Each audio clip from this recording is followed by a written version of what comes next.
26শে জুলাই রাজ্যের বিভিন্ন বিধানসভার অবজারভার ঘোষণা করলেন প্রথম পর্যায়ে। দ্বিতীয় পর্যায়ে আমরা খুবই শীঘ্রই বাকি কোন কোন সিটে অবজারভার আমাদের দেওয়া হচ্ছে সেটাও আমরা ঘোষণা করব। তবে আমরা 2026-এর বিধানসভা নির্বাচনকে পাখির চোখ করে আজকে আমরা 26 তারিখে এটার প্রথম ঘোষণা দিলাম। আমাদের লক্ষ্য উদ্দেশ্য 2021 সালে পার্টির পীরজাদা আব্বাস সিদ্দিকীর হাত ধরে সূচনা হলে সেই সময় মানুষের কাছে সেই ব্যাপকভাবে আমরা পৌঁছাতে পারিনি।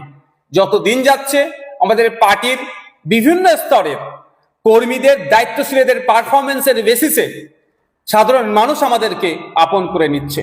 তাই আমরা সাধারণ মানুষের ভালোবাসা, দোয়া, আশীর্বাদ দিয়ে 2026-এর বিধানসভা নির্বাচনে গণতন্ত্রকে রক্ষার লড়াইয়ে, গণতান্ত্রিক প্রক্রিয়াতে ঝাঁপিয়ে পড়ব। সাধারণ মানুষের দোয়া, আশীর্বাদ তথা ভোট নিয়ে আমরা ডবল ডিজিটে যাতে পৌঁছাতে পারি তার সর্বোচ্চ চেষ্টা করব।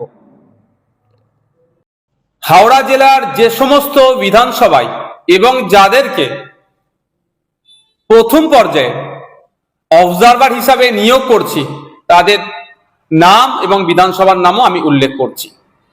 হাওড়া মধ্য বিধানসভায় নাসির খান, হাওড়া দক্ষিণ আইনজীবী শাহজাদা পারভেজ ও শেখ আব্দুল রাকিব, সাকরাইল শেখ নাজিম, পাঁচলা মুজিবুর রহমান, উলুবেড়িয়া পূর্ব নাসিরউদ্দিন মন্ডল, উলুবেড়িয়া উত্তর শেখ মোহাম্মদ ইকবাল, উলুবেড়িয়া দক্ষিণ আফতাব উদ্দিন মোল্লা, শ্যামপুর শেখ কামাল উদ্দিন, বাগনান তুষারেফ মল্লিক ডাকনাম মুজিবর, আমতা আমাদের নাসিরউদ্দিন মীর, জগৎবল্লভপুর নাসিরউদ্দিন মীর, ডোমজুর আইনজীবী শেখ সাবির আহমেদ।